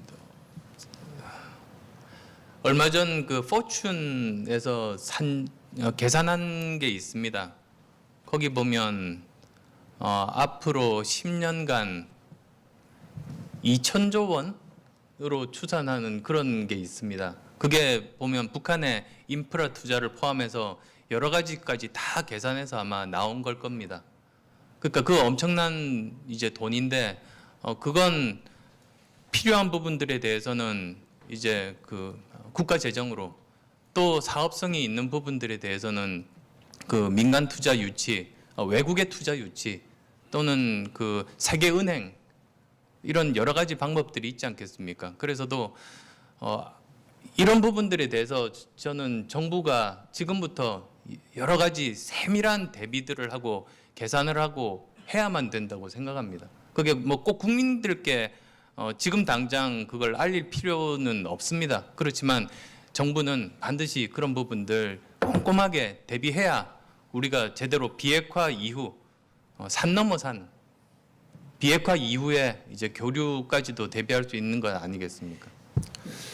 예, 저기 보충 질문 하나 드리면요. 그 이제 비핵화를 전제로 해서 뭐 북한에 여러 가지 투자도 하고 경제 교류도 하고 이렇게 할 수 있겠는데 좀 다른 문제입니다만은 북한의 인권 문제. 그러니까 비핵화만 되면 인권 문제는 놔두고 경제 교류하고 그다음에 김정은 정권 체제 보장해주고 그걸 할 수 있다는 그런 생각이십니까? 혹께서 어떻게? 그건 아닙니다. 정부에서는 비핵화가 가장 선결 조건이기 때문에 다른 쪽은 그냥 덮고 지나가자는 의견을 가진 분들도 계신 걸로 알고 있는데 저는 그렇지 않습니다. 오히려 북한의 인권 문제 얼마나 중요합니까? 이 문제도 꺼내고 여러 가지를 같이 지금부터 논의를 해야지 뭐 설령 그걸 지금 할 수가 없다면 오히려 서로 협상하는 입장에서도 오히려 그 비핵화를 협상하는 입장에서도 지금 문제가 되는 여러 가지를 솔직하게 다 꺼내놓고 요구하는 것이 저는 옳다고 보는 입장이거든요. 그리고 앞서 나간 생각인지는 모르겠습니다만 인권 문제뿐만 아니라 지금은 이제 제가 서울시장에 출마했으니까요. 서울을 보면 핵 위협이 거친다고 위협이 다 사라지는 게 아니라 휴전선에 전진 배치된 방사정포들이 있습니다. 그 방사정포들이 그 사거리가 50km 정도가 됩니다. 서울이 다 그 사정거리 안에 포함이 됩니다. 따라서 저는 비핵화도 요구하지만 남북 정상회담을 할 때 당장 수도 서울에 위협이 되는 방사정포를 뒤로 뭐 30에서 50km 뒤로 물리라고 그렇게 요구할 수 있는 것 아니겠습니까? 그게 직접적인 그런 위협인데요. 그런 것까지 저는 그 대화를 할 수 있어야 된다고 생각합니다. 테이블에 너무 많이 안건이 올라오면 오히려 그 협상에 방해가 되지 않을까요? 집중력이 떨어지고. 어떻습니까? 저는 그렇게 생각하지 않습니다. 전체적으로 비핵화를 이루고자 하는 게 무엇입니까? 한반도 평화, 동북아 평화, 나아가서 세계 평화를 위한 것 아니겠습니까? 그렇게 되면 그 모든 현안들을 솔직하게 다 놓아놓고 서로 눈치 봐가지고 그게 어떻게 되겠습니까? 다 테이블 위에 놓아놓고 이제 하나씩 해결해 나가는 게 그게 서로 솔직한 방식 아니겠습니까? 그래야 서로 신뢰도 쌓이는 것 아니겠습니까? 남북 관계뿐만이 아니고 북미 간의 협상에서도 그게 다루어져야 된다 그렇게 생각하십니까? 저는 지금 일단 남북 간의 협상에서 그것을 다루는 것이 좋다는 생각이라고 말씀드린 겁니다. 예, 호방구 의원. 예, 그 1시간 15분가량 답변 안 하고 스트레스 좀 쌓이실 것 같습니다. 제가 스트레스를 풀 수 있는 질문을 좀 드리겠습니다. 드루킹 댓글 조작 사건인데요. 스트레스 쌓입니다. 이 특검법안이 이제 통과돼서 아마 지방선거 이후에 본격적인 수사가 진행될 거라고 생각이 예상이 됩니다. 지금 그 문재인 대통령 핵심 측근이 연루돼 있고 청와대에서 몇 분들이 또 이제 거론이 됩니다. 특검 수사 대상에 어디까지로 해야 될지 민감한 부분이지만 문재인 대통령까지도 수사 대상에 포함돼야 되는지 하고 싶은 말씀 좀 다 해주십시오. 지금 이미 특검법 통과됐지 않습니까? 그리고 거기서도 수사 과정에서 이제 나타난 의혹이 있으면 이제 거기까지 그 범위 확대할 수 있게 지금 통과가 돼 있습니다.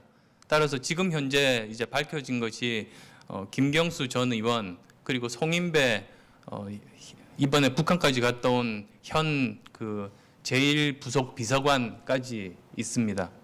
그러면 최소한 밝혀진 사람부터 수사가 시작돼야 되고 그러면 과연 송인배에게 누가 드루킹 연결시켜 준 것인가?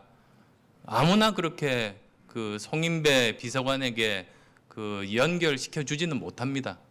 그래서 그 부분까지도 이제 수사를 제대로 확대하는 과정에서 철저하게 성역 없이 수사하는 것이 바람직하다고 봅니다.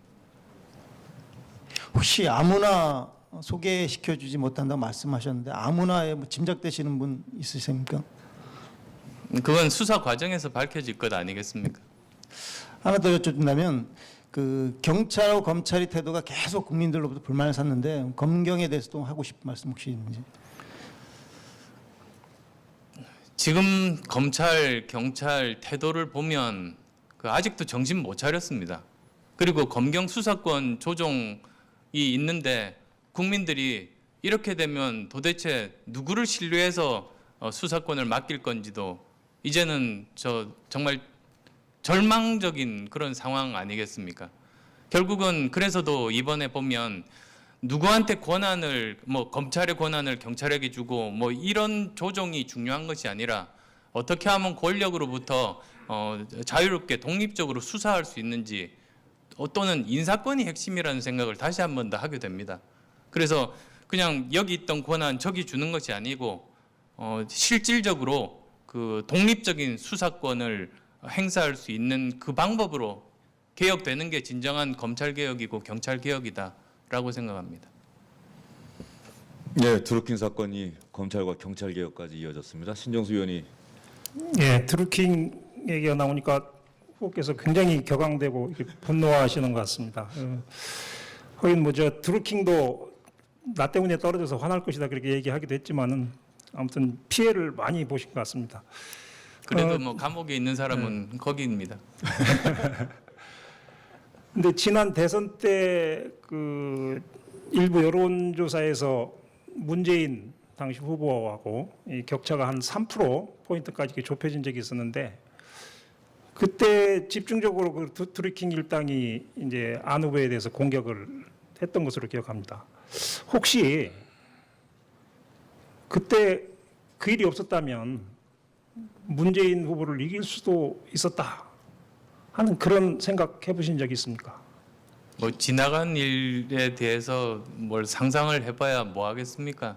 그리고 뭐 제가 부족한 탓에 국민들로부터 선택받지 못한 것 아니겠습니까? 결국은 뭐 그렇게 모함이 들어오고 공격이 들어온다면 결국은 또 그걸 방어하는 과정에서 위기 극복 능력을 보여주는 건데 그런 면에서 부족한 것 아닌가 싶습니다. 제가 이번에 드루킹에 대해서 문제를 삼는 이유도 그게 없었으면 제가 더 잘 됐을 거라고 말씀드리는 것이 아니라 그 일 자체가 잘못된 일이고 범죄이기 때문에 이 일이 다시는 있어서는 안 된다. 그래서 철저하게 진상을 규명하고 책임자들은 지위 고하를 막론하고 처벌하고 다시는 반복되지 않을 수 있도록 제도화해야만 한다. 그래야 우리 소중한 민주주의가 지켜질 수 있다. 그런 차원에서 말씀드리는 겁니다.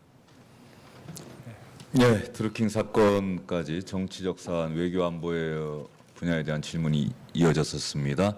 백희철 위원이 오늘 서울시장 후보 토론회라는 점을 다시 한번 상기시켜 주실 것 같습니다. 예, 그 모두 발언에서 그 후보께서 말씀하신 그 서울 개벽 프로젝트 그 추가로 좀 든 의문점들 좀 여쭙겠습니다. 경의선 숲길은 걸으면서 저도 참 이런 거 좀 많이 했으면 좋겠다 그런 생각했었거든요. 그래서 그 아이디어는 긍정적이다, 뭐 상당히 좋다 그런 생각이 드는데요. 우선 이 15개 구에 걸친 국처를 지화하고 그 지상을 개발을 하면 기간이 어느 정도 소요되는 겁니까? 공사 기간은 그 공구를 얼마나 많이 만드느냐에 따라 다릅니다. 예를 들면 75km를 처음부터 끝까지 한 공구로 뭐 그럴 일은 없겠습니다만 한다면 꽤 시간이 많이 걸릴 겁니다. 그런데 여기를 잘게 나눠서 이 공구의 공사를 동시에 시작한다면 훨씬 더 기간을 단축시킬 수 있습니다. 그래서 저는 4년 정도, 5년 정도 내에도 이런 부분들 다 공사가 완료가 가능하다고 생각합니다만 일단 시작하는 데는 어느 정도 시간이 걸릴 겁니다. 따라서 이 대규모 역사가 시행이 되고 탄력을 받게 되면 그때부터 신축적으로 정할 수 있는 문제입니다.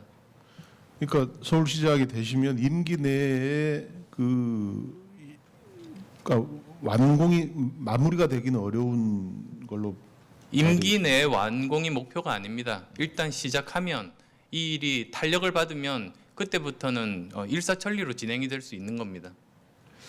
그렇고 15개구에 예를 들어서 공구를 이렇게 쪼개서 그 지화 작업을 동시다발적으로 하면 서울시가 아주 뭐라 그럴까요? 이 여러 군데가 이제 공사 현장이 되고 번잡해질 것 같은데 주민들이 일률적으로 또 동의를 할까요? 이 15개 구간이 여러 가지 다 지역적 특성이 다르고 할 것 같은데요.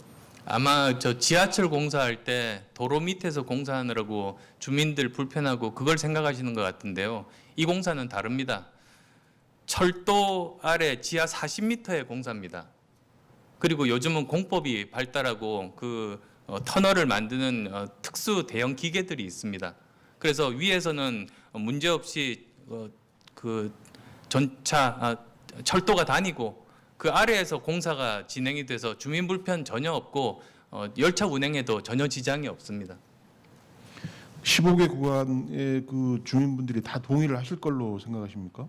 열차 아래에서 되는 것이고 그리고 또 거기가 녹지가 되는 것이고 또한 그 주변 부지들이 다시 살아날 수 있는 그런 프로젝트이기 때문에 저는 서울 시민 전체가 저는 동의하실 수 있을 거라고 생각합니다. 예, 뭐 우선 의문 드는 대로 좀 여쭤봤고요. 다른 거 하나 여쭙겠습니다. 미세먼지 관련인데요. 그 미세먼지도 요즘 그 서울 시민들의 아주 큰 관심이죠. 뭐 저도 아침에 네이버에서 항상 그 미세먼지 양을 보고 이렇게 출근하고 하는데요. 그 그 박원순 시장이 대중교통 무료 이용으로 차량을 줄이겠다며 150원씩을 쓰고 해서 비효율적인 방법이라고 비판하셨는데요. 안 후보께서는 어떤 대책을 갖고 계십니까?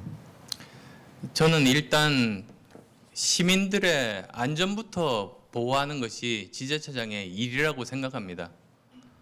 그런 의미에서 아마 포스터 보셨을 겁니다. 지하철 이용하는 우리 아빠가 미세먼지 해결사 이렇게 서울시에서 포스터를 붙여놨는데요. 그걸 보고 저는 아니 저 미세먼지 많은 그런 환경을 제대로 고치지도 않고 바깥으로 내보내면 아빠가 미세먼지 먹는 하마가 되라는 그런 이야기 아닌가, 오히려 좀 어처구니가 없었습니다. 왜 그렇게 말씀드리냐면 실외 미세먼지보다 지하철 역사 내 미세먼지가 2배로 많습니다. 실외가 48 정도 되는데 지하철 역사가 81 정도 되거든요. 전동차 내부는 더 심합니다. 실외의 3배, 121 정도에 달합니다. 그런 연구 결과들이 다 나와 있습니다. 따라서 저는 우선 투트랙으로 진행하려고 합니다. 일단 시장이 해야 될 일은 실내 미세먼지 문제부터 해결하는 겁니다. 전동차 내 지하철 역사 그리고 중앙버스 차선에 있는 버스 정류장, 거기는 미세먼지 프리존으로 만들려고 합니다. 그래야 지하철 이용하는 아버지들이 미세먼지 피해를 당하지 않을 것 아니겠습니까? 그리고 또 다른 것은 이제 실외 미세먼지에 대해서 해결을 하는데, 그게 그 한국형 스모그 프리 타워를 만들려고 합니다. 중국에 이미 있습니다. 효과도 입증됐습니다. 거기 보면 지금 시안인가 60m 높이의 아파트 앞에 스모그 프리 타워를 세웠습니다. 거기서 20억 정도로 이제 하나를 짓고 그 미세먼지 절감 효과가 40% 정도에 달한다는 보도도 최근에 있었습니다. 그런데 저는 그것보다 한 걸음 더 나아가서 한국 기술을 가지고 더 좋은 효과를 가진 스모그 프리 타워를 시범 설치를 할 계획입니다. 그 특허들이 이미 기계원을 포함해서 국내 국책 연구소들이 가지고 있는데요. 플라즈마 방식도 있고 이런 정전기를 이용해서 집진하는 방식들도 있는데 저는 효과들이 굉장히 좋다고 생각합니다. 이런 것들 서울시에서 먼저 선도적으로 설치를 하면, 그러면 저는 이것이 효과가 입증되면 수출도 가능해진다. 그리고 그 특허권은 다 국책연구소가 가지고 있어서 공익에도 굉장히 보탬이 된다는 생각을 하고 있습니다. 그리고 또 스모그 프리타워뿐만 아니라 사실은 서울 개벽 프로젝트가 미세먼지 대책입니다. 왜 그러냐면 지금 미세먼지 문제가 굉장히 심각해지는 주요한 이유 중에 하나가 공기가 정체돼서입니다. 도시계획을 할 때 부분만 보다 보니까 건물을 지으면서 공기 통로들이 막혀가지고 정체할 수밖에 없는 그런 곳들이 굉장히 많습니다. 그런데 이제 서울의 75km의 철길을 전부 57km 다 외우셨군요. 57km의 이 철길을 숲길로 만든다면 여기가 공기가 빠져나갈 수 있는 도시의 숨길, 바람길이 됩니다. 그럼 공기가 정체되지 않고 미세먼지도 거기를 통해서 이제 바깥으로 나갈 수 있는 겁니다. 그래서 이 그 서울 개벽 프로젝트는 중장기적인 미세먼지 대책이기도 하다라고 말씀드립니다. 네, 추가로 간단히 여쭙겠습니다. 이 공기 정화 방식으로 미세먼지를 좀 잡겠다는 말씀이시고요. 이제 서울 개벽 프로젝트도 미세먼지 배출을 줄이는 그 한 요소라고 말씀하셨는데, 미세먼지 자체 배출을 이렇게 줄이고 하는 대책은 안 갖고 계신가요? 그것도 발표했습니다. 물론 저 또 국가와 협조를 해야 되는 일인데, 미세먼지가 이제 크게 보면 중국에서 오는 것, 그다음에 국내 중에서도 노후 디젤 차량에서 나오는 것, 그다음에 건설 현장에서 나오는 것, 화력 발전소에서 나오는 것, 이런 것이 아마 대표적인 미세먼지를 만드는 그런 원인들일 겁니다. 그러면 원인에 대해서도 접근을 해야 됩니다. 따라서 이제 그 중에서 노후 디젤 차량이라든지 노후 건설 기계에 대해서 서울시가 할 수 있는 일들이 또 많습니다. 그래서 그런 부분도 적극적으로 하고, 그런 부분에 대해서는 중앙정부와 협력해서 이 일들은 하고자 합니다. 예, 알겠습니다. 미세먼지 대책, 후보님들이 내세우신 공약에 대해서는 사실은 서울 시민 유권자들이 누구보다도 또 엄밀하게 검증할 거라는 생각이 들고요. 처음에 말씀드린 대로 플로어에서 질문이 나왔습니다. 김동수 국회방송국장께서 3개의 질문을 보내주셨는데 이 가운데 하나 질문 드리겠습니다. 있는 그대로 저는 읽기만 하겠습니다. 박원순 서울시장 민주당 후보에게 7년 전에 양보를 하셨는데요. 약속 같은 것은 없었습니까? 라는 질문을 해주셨습니다.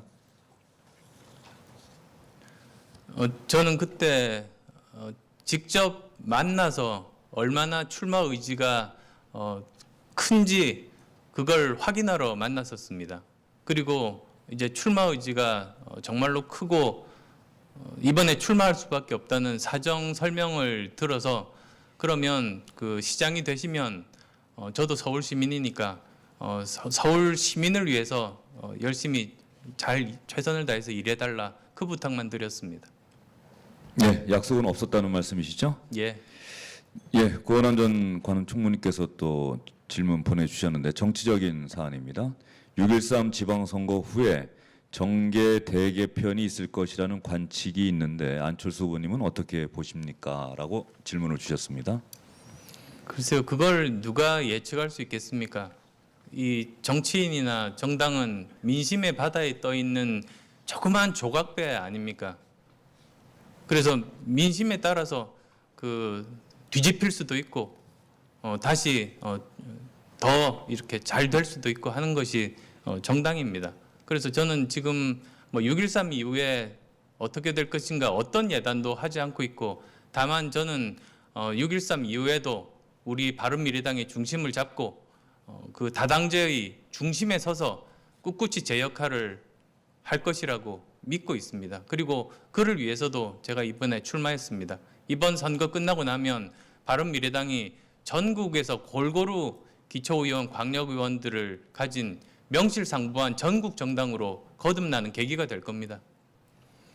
예, 알겠습니다. 그러면 이제부터는 저를 비롯해서 패널분들이 1시간 반에 걸쳐서 계속된 토론의 과정에서 미진한 부분이나 다시 한번 확인하고 싶은 부분을 짧게 질문드리고 또 안 후보님께서도 좀 짧게 대답을 해주셨으면 좋겠습니다. 일단 먼저 아까 남북관계가 개선되고 서울시장이 되신다고 한다면 북한과의 교류 어떤 구상이 있느냐라고 질문을 드렸더니 해커톤을 하나의 예로 드셨어요. 이 해커톤을 하겠다는 것을 서울 시민들에게 약속을 하시는 겁니까? 아니면 그냥 구상 차원이신 겁니까? 지금 약속드리기는 사실 이르지 않습니까? 북한과 이번 뭐 북미 회담만 되면 모든 문제가 해결될 것처럼 생각하시는 분들도 있습니다만 만약에 거기서 합의가 되면 그때부터 시작입니다. 아주 오랜 기간에 걸친 실제로 CVID 확인 과정들이 있게 됩니다. 그중에 고비도 있을 겁니다.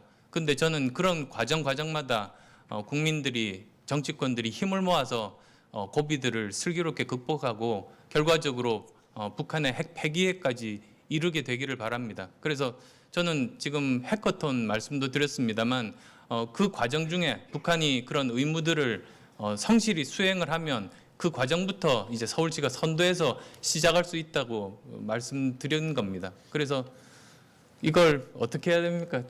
공약이라고 해야 됩니까? 어떤 제안이라고 해야 됩니까? 이런 경우는. 예, 아직 공약까지는 아니다. 이렇게 저희가 이해를 하겠습니다. 관련해서요. 뭐 햇볕 정책이 처음 이야기가 나왔을 때 이소부화가 많이 예로 나왔었습니다. 북한 문제, 북한 핵 문제, 남북 문제 해결하는 데 있어서 화해와 협력이 기반이냐 아니면 제재와 압박이 우선이냐 뭐 늘 고민되고 또 상당히 중요한 사안입니다. 안철수 후보님께서는 남북 문제 해결을 위해서 어느 쪽에 더 방점을 두고 접근해야 된다. 평소 어떤 생각을 갖고 계시는지 궁금합니다. 원칙은 강원 전략을 동시에 구사하는 게 원칙 아닙니까? 상황이 바뀌는데 한 가지 원칙만 고집한다고 그게 문제가 해결이 되겠습니까? 그래서 이제 제가 항상 작년부터 말씀드렸던 것이 왜 제재를 하는가? 그 이유는 제재의 끝에 대화 테이블이 만들어지기 때문이라고 저는 말씀드린 겁니다. 제재가 그 체제를 완전히 붕괴시키자고 제재하는 건 아닙니다. 지금까지 그랬던 나라들도 없습니다. 오히려 제재를 하다 보면 힘에 의해서 대화의 테이블로 끌려 나올 수밖에 없지 않습니까? 그렇게 되면 정말 우리가 원하는 시기에 원하는 조건에 협상들을 시작할 수 있기 때문에 제재를 하는 겁니다.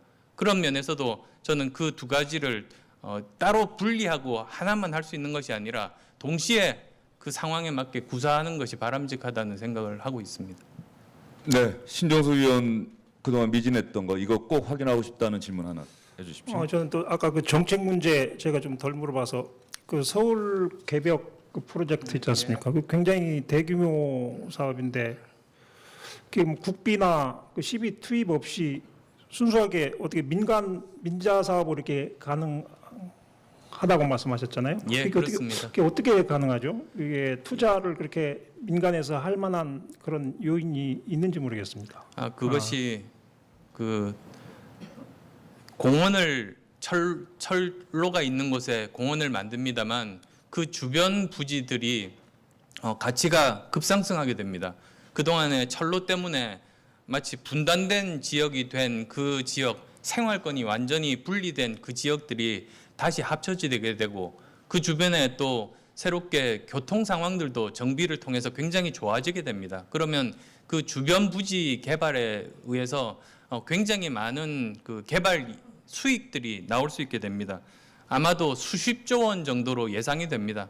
아니 그리고 또 서울 전역으로 보더라도 그 자산 가치 상승은 거의 뭐 수백조 내지는 천문학적이 될 겁니다. 그래서 그런 수익으로 얼마든지 그 공사가 가능합니다. 57km 그 터널을 만드는데 보통 그 지하에 그 만드는데 1km당 1,000억 정도로 지금 계산을 할 수가 있습니다. 그리고 특히 경부선 구간은 그 양쪽으로 교행하는 그 하나만 뚫는 게 아니라 2개 정도를 뚫어야 미래에 대해서 대비할 수 있습니다. 그러면 그 57km에다가 플러스 18km를 더하면 대강 7조 원에서 8조 원 정도가 나오게 됩니다. 그리고 그 상부에 있는 공원을 조성하는데도 연트럴파크 6km 공원 조성하는데 450억 정도 들었습니다. 그러면 지금 57km 공원을 조성하면 거의 한 10배 정도 아마 4,500억 정도가 들 겁니다. 그런 비용들까지도 다 주위에 부지 개발한 그 수익으로 충분히 충당 가능하다고 계산이 저희들 전문가들이 그 결론을 내렸습니다. 네, 백희철 의원 추가로 질문하실 거나 확인하고 싶은 질문이 있으면 예, 이게 해주십시오. 짧게 답변하실 수 있는 질문인지 모르겠습니다만은 서울시장이 되시고 대선이 다가오면 대선 출마를 위해서 중도 하차를 할지도 모른다, 하실지도 모른다는 그런 우려가 있는데요. 어떻게 답하시겠습니까? 바로 작년에 박원순 시장 경우 생각해 보시면 거기에 아실 겁니다.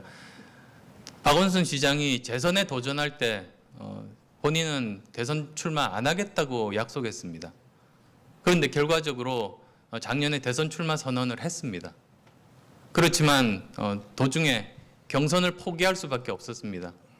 국민들이 지지가 모여지지 않았기 때문에 그렇게 된 겁니다. 그래서 보면 일단 서울시장이라는 그 자리는 대선을 위한 디딤돌의 자리가 아닙니다. 서울 시민을 위해서 서울을 제대로 바꾸라고 하는 그런 자리 아닙니까? 그리고 대선 출마는 본인이 하고 싶다고 출마하고 자격이 주어지는 자리 절대로 아닙니다. 그래서 저는 지금 현재 서울시장 당선을 위해서 최선을 다하고 있습니다. 그리고 서울시장이 되면 지금까지 못했던 커다란 변화들을 저는 만들려고 생각하고 있습니다. 거기에 최선 다할 겁니다. 그리고 거기에 대해서 서울을 제대로 바꿨다고 인정을 받으면 그때 고민해 볼 문제지 지금 어떤 예단을 내릴 수 있는 문제는 전혀 아닙니다. 네, 허범구 의원님. 예, 그 서울 개벽 프로젝트 계속 그 질문이 되는데요. 보게 되면 그 사업비하고 그다음에 완공 기간 보게 되면 서울시장 임기하고 능력을 넘어서서 혹시 중앙정부에서 적극적으로 추진해야 되는 거 아닌지라는 의문하고 그다음에 그 시장이 바뀌게 되면 아무리 좋은 정책이라도 결국 다른 시장이 오게 되면 중단되거나 폐기되는데 이 부분에 대한 뭐 안전장치가 있으신지. 안 의원님 짧게 답변해 주시기 바랍니다. 서울시장이 주도해야 되는 겁니다. 연트럴파크도 서울시에서 주도했습니다. 그 중앙정부와 협의가 필요합니다만 서울시장이 계획 이반권을 가지고 있기 때문에 제가 서울시장에 당선되면 제가 주도하겠습니다. 그리고 저는 중단될 가능성 없다고 봅니다. 워낙 대규모 역사이기 때문에 그 제 임기 내 되지 않는다고 하더라도 그 연이어서 그 일은 진행될 수밖에 없는 그 정도 규모의 사업이라고 생각합니다. 네, 1시간 40분에 걸친 안철수 후보 초청 관훈 토론회 이제 정리해야 될 때가 왔습니다. 안 후보님의 마무리 인사말 듣도록 하겠습니다. 존경하는 시민 여러분, 더 늦기 전에 바꿔야 합니다.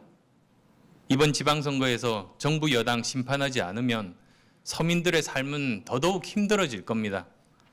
서울은 또다시 4년을 허송세월하면서 쇠퇴하게 될 겁니다. 저는 그것이 두렵습니다. 야권 대표 선수인 저 안철수를 선택해 주십시오. 저는 정치 입문 후 많은 고비를 넘겼습니다. 제3당 창당에 성공했고 다당제의 가치를 지켰습니다. 이어서 합리적 진보 세력과 개혁적 보수 세력의 통합을 이루어냈습니다. 대한민국은 이제 이념의 시대를 보내고 혁신의 시대에 진입하고 있습니다. 진입해야만 합니다. 새 시대에 맞는 투표, 양극단에 치우치지 않는 후보를 선택해 주시기 바랍니다. 이번 선거 투표율이 낮을 거라는 걱정이 많습니다. 이번 6.13 지방선거에서 정부 여당의 독선과 독주 바로잡지 못하면 대한민국 경제는 회복 불가능한 수렁에 빠지고 민주주의는 후퇴하고 안보는 불안해진다는 점 꼭 생각해 주시고 투표해 주시기를 바랄 뿐입니다. 야권의 대표 선수로 나선 저 안철수와 바른미래당 후보들에게 힘을 모아주시기를 호소합니다. 기회를 주시면 시민들과 함께 혁신 신화, 성공 신화를 쓰겠습니다.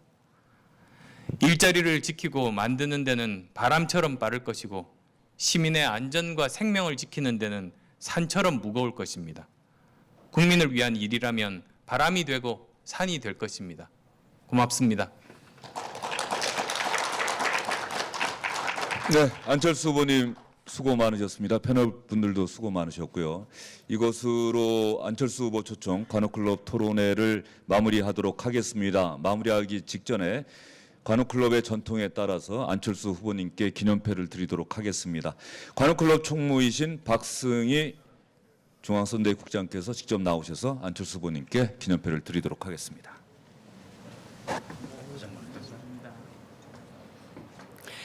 제가 기념패 문화를 읽어드리겠습니다. 기념패 안철수 바른미래당 서울시장 후보 관훈클럽은 기아를 초청연사로 모신 가운데 유익한 대화와 토론의 시간을 가졌습니다.